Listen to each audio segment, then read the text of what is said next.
Hello and welcome back everybody.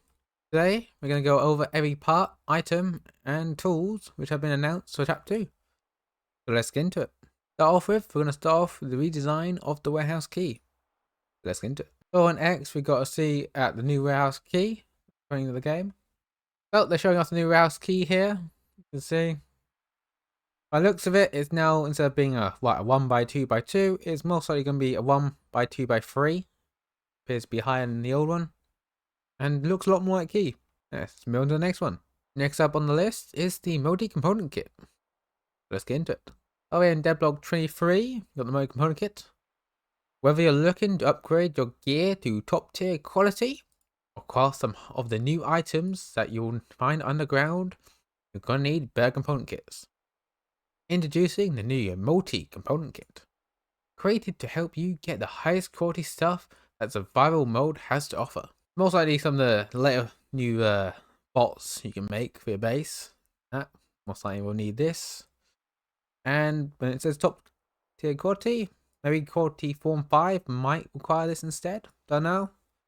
But I don't think we got on the multi-component kit. Next on the left, we don't have an exact name for, but is referred to as the cable roll. Let's get into it. Back over on X, we got Hi Mechanics. Here's an early look at one of the new resources in the next chapter. It's always a good idea to have a few of these cable rolls lying around when crafting new items. Also, you got two images. We've got the one with them placed in the natural world. Then we got a bit more of a concept art based version of it over here. So we're not sure on how these will be attained, but considering there's a cable bot, has a roll of cable on the back, could potentially be getting dropped by them. But until we get chapter 2, we won't know for sure. Moving away from the items, we're going to move on to the tools. And we're going to start with the scrap Spudgun. Let's get into it. So, back over on X, Hi Mechanics. We'll be adding the scrap Spudgun early in survival. This new weapon is terrible. It does not shoot that far and has a lot more projectile drop. On top of that, it does less damage. We don't recommend it. But simply, this is going to be essentially a spud gun you can get on a lot early on in survival. Currently, if you want a spud gun, you need to go all the way to the trader, rescue a cage farmer, and then also give him 2 blueberry crates and 2 orange crates. This one you'll most likely be able to craft, or maybe you could just trade it for tomatoes or beets, versus having to get the next tier of crops and a farmer. Not clear, but until then, move on to the next one. Next on this hasn't been given an exact name yet, but it appears to be a fire variant of the Spud launcher. Let's get into it. Hi Mechanics, and here is the new Spud launcher in hand for good measurement. Obviously here, it looks very similar to the regular Spud launcher, but obviously has a more reinforced barrel and a gas can feeding into the bottom container. And along with a fire going on in the background for some odd reason. For this one, we do actually have a small gift to go along with it.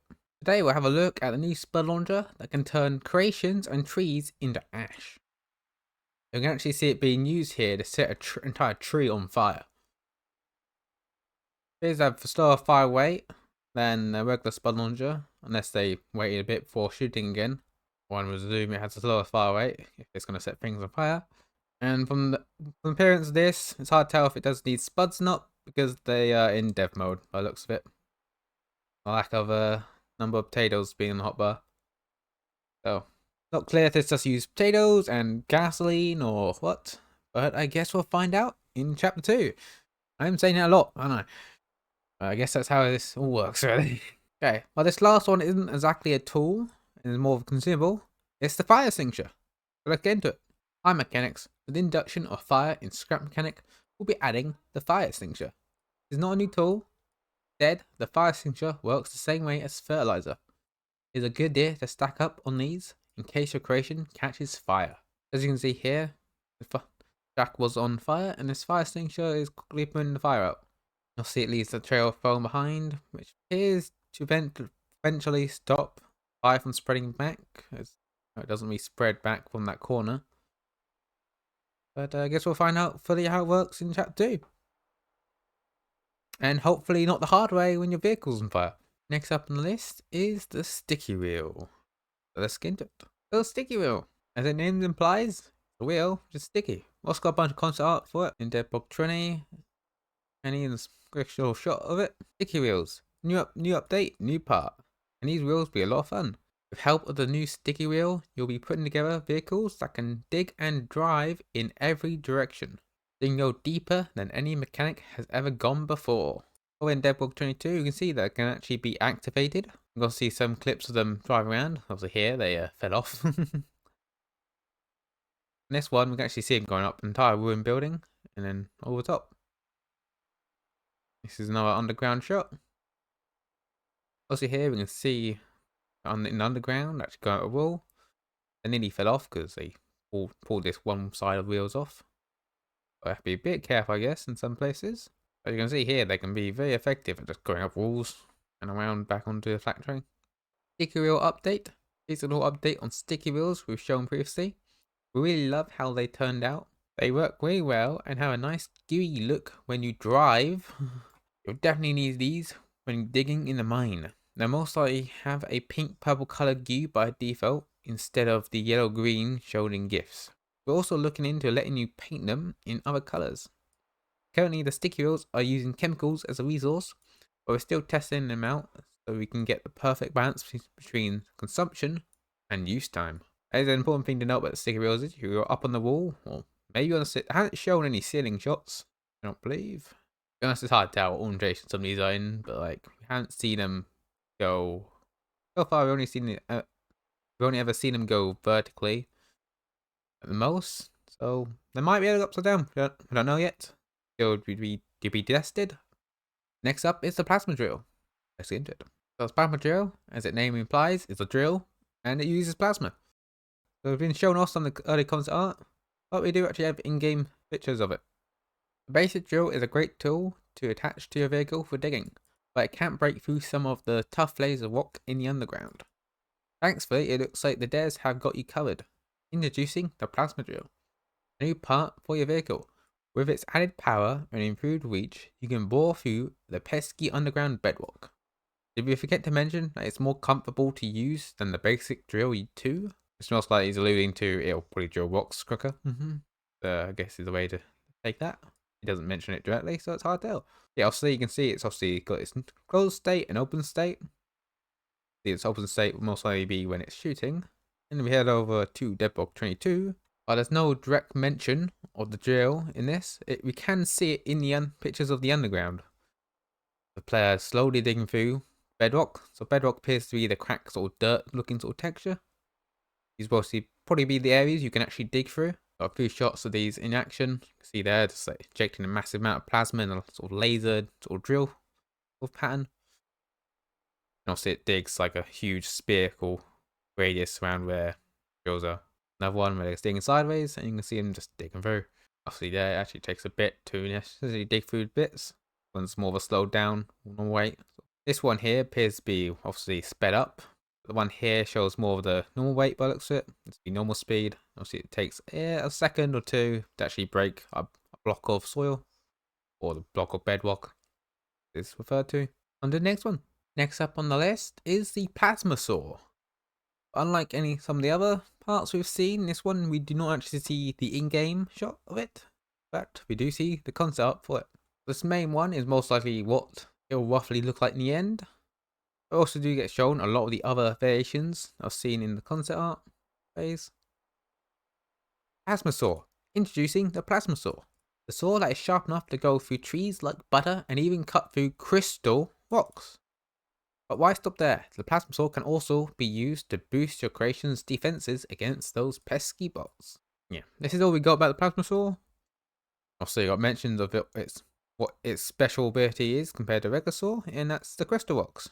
Crystal rocks will probably only be breakable by the plasma saw. Mentioning the plasma drill, but as I specifically mentioned here, in the plasma saw description, they're probably the only ones that will be able to break them. Next part on the agenda is the digital clock. So let's get into it. Okay, the digital clock, if any of you are old enough to remember, for phones, alarms, this is what a lot of people would use to wake themselves up in the morning. It's essentially an interactable part that can be placed into the world, and also it can also be painted. There's one of a few parts which have been shown to be paintable yet. Digital clock. We started work on a new interactive part. Next chapter will introduce a clock.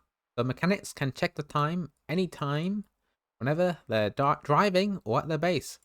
But that's not the best part about it. Clock will also allow the mechanics to set up a specific time for it to interact with a trigger. Thanks to it, you should be able to set a time for your base defenses to turn on or off. You can keep those uninvited nighttime visitors away. Essentially, you'll be able to interact with it, show the time. Also, you can see your time in a logbook currently.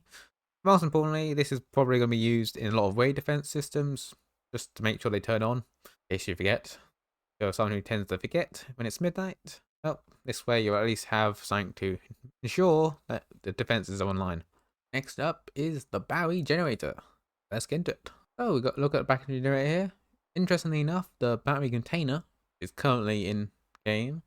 Can actually be placed inside of it. You can see on the left, and the white is obviously without it inside of it. Take it down here, we can actually see if you turn this red lever, it will actually generate batteries. Essentially, if you hammer, so obviously you get your hammer out and hit like one of the ends of the handle, you can cause it to rotate. You can slowly make batteries yourself, or you can use a gas engine to turn it for yourself. Turn it for you. Battery generator. Electric engines and other things requiring batteries, plenty others will need it, will be very useful during a time underground. And when you're in need of batteries, there's nothing more useful than a battery generator. Simply place a battery container inside it, spin the valve, and the battery charger will generate new batteries. You can spin manually by hitting the valve with your hammer. If you rather save time, you can also create a gas engine powered arm that will spin the valve for you. You plan to introduce more interactive parts in the future? The new creative ways to interact like this one. We can't wait to see how these type of parts will spark your creativity. An important note about this, I don't remember where, I believe it was in the Q&A, but they have mentioned they are aware of just hooking up a controller to this. I haven't said whether they'll make it not work with that, or how they'll prevent it or not. But that is something to note, that controllers might not necessarily work with this, obviously, because they don't need power. But I guess we'll see if they make it a requirement to use an actual engine, or if they just be very poor at making batteries, sort of thing. Unclear, but I guess we'll see in chapter 2. If you ever wanted to sign for a chest and what's inside of it, well, in chapter 2, you'll be able to make a digital sign. Well, the digital sign is, well, a digital sign that you can put text on. Mean characters. Digital signs. We finally go around adding digital signs. In late game survival, you often end up with a lot of chests. These signs will let you label things so they can be easier to find. Not just that, but they can also be used to leave a message and help decorate your creations. They come in 3 sizes, with a selection of customizable screens and text colors. As you can see here, they all are 2 blocks high, but this one's 3 long, this one is 5 long, and the one at the very top is 8 long. If I wanted to make a seat, which could also aim your mouse, well, in chapter 2, they're introducing the turret seat. Let's get into it. The turret seat acts both as a regular seat and a way to actually aim something in front of it. So you can see down here, they're driving their vehicle, but they're also using it with the drills to drill in the direction they want to drill. Obviously drill a larger area, where versus just having drills in the front. Here, sped up version as well. You can see here on the surface, they're driving around normally, and they're using it to throw around the haybots. But most notably, this is going to be a very nice way to incorporate the multiple spud guns, as you actually be able to aim them on a vehicle. And as you can see here, they're taking on a herd and even switching to third person. So let's see, a big chapter update is coming, and with it, a new interactable part. For this one, we are excited to reveal the new turret seat. This has been on our secret to-do list for a very long time, and we've finally got around to making it happen. This new part lets you drive like a normal seat, but also allowing you to freely turn in all directions, as well as letting you build anything you like on the front, arm it with a mountable spud gun, or equip it with drills for precision digging underground. These are just a few examples of all the ways you can use the turret seat. We had a ton of fun testing the new seat, and we're confident that you'll have a blast using it as well. Yes, this is probably one of the more parts I'm more excited for. We'll see a bit of an earlier version of sticky wheels with textures applied. Any of you found wedges? Because the next one list is going to help you a lot. The Sawbot.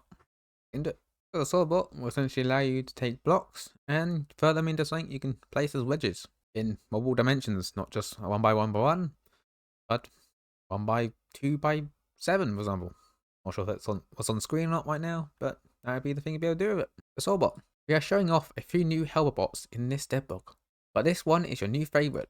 Previously, we revealed that wedges are finally coming to scrap mechanic. If you're looking to get wedges in survival, you'll need to get your hands on this aggressive assistant. Just feed it any type of blocks you want, and the Sawbot will cut them into perfectly scalable wedges. Check out the Sawbot cutting blocks in a perfect wedges, so we can actually see the Sawbot in action. You see, one side is inputted, so the left side here is getting inputted, and the right side is being outputted. Output side is on the red part side, and then the input's on the black side. Need to know which direction it is facing. Okay, if I pause right here, we can actually see this is wood 1, and we can actually see with wood 1, and it's a block state. Essentially, you have a border around it showing that it's a scalable wedge. Not sure if this is still like a block, or if it's just a wedge and it's facing away from us right now. But yeah, that is everything about the Sawbot. Next up, we're actually going to be looking at two, because they're sort of intertwined with each other. It's the ore collector and crusher. Let's get into it. So the ore collector is on the left here. It's similar to the resource collector. And the crusher on the right is similar to the binary bot. Ore collector and crusher. Underground is filled with all kinds of new ore, containing the rare and precious metals you're going to need for all your crafting and upgrading needs. In order for you to squeeze every drop out of what the new chapter has to offer, we have added 2 new tools in the mechanics repertoire, the ore collector and the crusher. The ore collector will gather rocks that you will mine underground, and when it is full, it will feed its payload to your newest helper bot, the crusher. By crushing the rocks into fine powder, the crusher will allow you to extract those precious rare materials like gold. Want a sneak peek of both of them? Take a look at these screenshots. I didn't need to say that. Essentially, we're getting a tier 2 version of the collector and the refinery. Obviously here, it talks about crushing the rocks into fine powder. The next one might be the answer to what we'll do with that fine powder. And with that, we'll quickly move on to the ore prospector. Get into it. This is the ore prospector. You can actually see a back view of it as well, which has that sort of little tank at the back. This will essentially be useful for taking the sort of finely ground powder or gravel, as it is put down here, on the crusher and turn it into actual useful stuff. As you can see here, there's a lot of water related items on the left here. This will require water to operate. Ore Prospector. Get more value ore, the latest addition to the game. Ore Prospector. Machine designed for both mechanics that love to build automated crafting chains, as well as those who like to do things manually. With its help, you'll be able to filter the finely ground gravel produced by the ore crusher in order to receive rare materials like gold and more. It's sort of like panning for gold. Sort of that sort of system where, obviously, depending on weight of materials, depends on where it will actually be deposited. Obviously, it means it needs water. Little side note here, I should probably make a own segment for this, but we don't really know anything about it. But there is a new light here. If you ever wanted to grow your crops on the move, well, you'll be able to do it in chapter 2 with the new UV grow bed. Into it. The UV grow bed, unlike soil, can be placed in a lot more places, because soil can only be placed on the train itself. UV grow bed is, though, however, a bit bigger than just a soil plot. So if you're building on the ground, it's more efficient to use soil. But the UV grow bed, will by the looks of it, will require power to actually operate. Obviously, UV light requires power. In this case, it would be batteries. We can see here, it will most likely require batteries to keep the UV bed actually active. Most likely, if you're somewhere without light, the bed will need to be powered constantly. It means you'll need a lot of batteries to keep this up. Again, that does depend on the consumption rate it uses. UV grow beds. Plant a farm underground or on your creations. With the aid of new UV grow bed, this new farming item gives you greater flexibility than ever in exchange for electricity. But be careful, bots can still find you and your precious crops. So you better encase those veggies in some sturdy materials, and while you're at it, want to make a gun turret for good measures. On a side note, we can see what appears to be a new light coming. This is not in the game currently. And this trailer, this little truck and trailer, does appear to have a few new extra parts as well. Doubled curb blocks you can get in warehouses currently, but obviously you can't get them properly in survival. And there's some other parts which, well, I don't believe are in the game currently. I'm not sure when it comes to these sort of parts, but it's just a side note. and it's also why I don't have a full segment for them. Moving on to the next one, the pink garment box. Well, the pink garment box is, well, another tier of the garment boxes. So it isn't clear on if it's just purely going to be cosmetics, or maybe has something more unique about it, because the three main garment boxes currently all have clothing icons on them, where the pink one has a heart. So whether it still does just clothing or not, it's hard to tell, because all they said was high mechanics.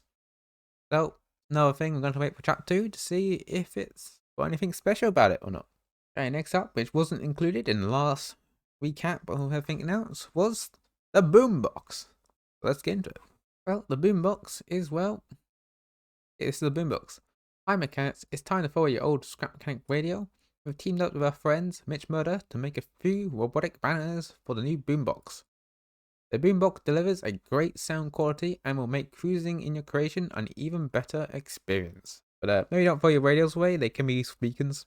Yeah, as we can see here, we actually get a nice like 360 around the BoomBox. Appears to be a 2x3x7 art, and I'll see, we'll give a nice bit of music compared to the regular radio, which isn't the best music. Next one isn't a new part, but more of a rework of an existing part. It's the bed. So the bed is being reworked for chapter 2. The design itself looks a lot more like futuristic. And as you can see on the side, there's actually charges now for the bed. When it's on the last one, it doesn't look like the most comfortable bed anymore, with a couple of springs even coming out the bottom. Hi bed, hi mechanics. The bed will get a redesign and a fix. Each bed will have 5-time use until it breaks. This is to counter some bed exploits where the mechanics can avoid to eat, and among other things. Important note here, I don't remember where it is exactly, but they did mention that they were looking into balancing a nut. So this could be a little different from the final, what we actually get in the game. That one might be more than 5 charges, might be less, you don't know. This is obviously to counter the whole who needs to eat or drink, worry about your hunger and thirst when you can just respawn. Obviously the beds at the mechanic station and starship will probably be infinite uses, but this will stop you from dying and washing back in, I think. Now you actually have to be more tactical at it, because you die too much, you'll mostly end up all the way back at the mechanic station. Now moving on to one of the more adorable additions, the baby Craftbot. Well, the baby Craftbot is, well, a more portable version of the Craftbot. Hi mechanics, introducing the new baby Craftbot. This version is way more portable. It can craft basic blocks and useful parts. The baby Craftbot can be a lifesaver when your survival adventures turn sour and you end up with a broken creation far from home. Essentially, if you lose your wheel, you'll be able to replace it now, and then have to replace it with a bunch of blocks, or just lift your creation all the way back. You'll actually be able to repair it on the go now, without having to carry a very, very large and heavy Craftbot. Unless it's your mobile base, in which case, it might not be as useful. But for smaller vehicles, obviously this appears to be more of a 3x3x2, or maybe just a 3x3x3. Hard to tell, honestly, but when it's in combat mode, appears to be a 2x3 and 3 long. That's going to do it for today. That's all the parts, tools, and items that have so far been announced for chapter 2. Also, I did show off a few potentially smaller, newer parts, but due to lack of any names or the way to reference them, it's harder to point them out. But yeah, next one is probably going to be locations, which will most likely be a bit smaller than this one. This is probably going to be the largest of the series. But until then, I will see you then. Goodbye.